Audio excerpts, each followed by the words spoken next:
Question number 32 ગામમાં મલેરિયાના કેસો વધતા નીચેના પૈકી કઈ કામગીરી કરશો?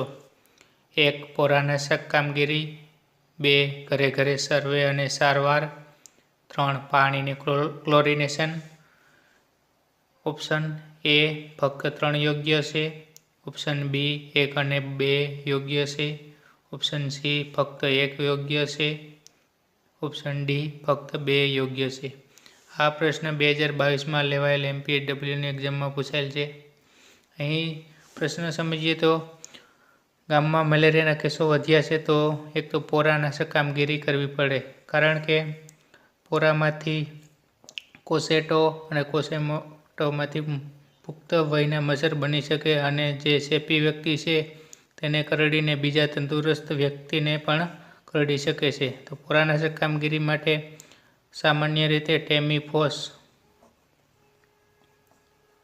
જેને આપણે એબેટ્રેપ પણ કહીએ છીએ, અને માછલીનો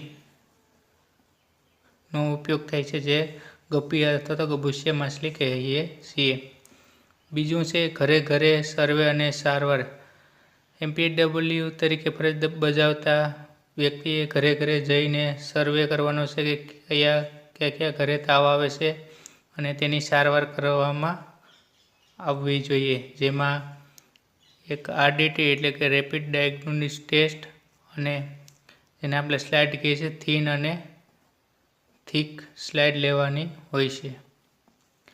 ત્રીજો ઓપ્શન છે પાણીનું ક્લોરિનેશન. તો મલેરિયામાં પાણીનું ક્લોરિનેશનને કંઈ લાગતું હોતું નથી.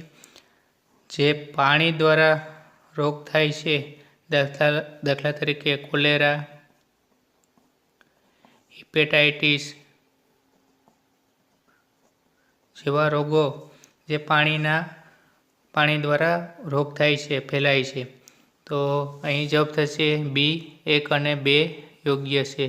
પોરાનાશક કામગીરી કરવામાં આવે છે અને ઘરે ઘરે સર્વે અને સારવાર કરવામાં આવે છે.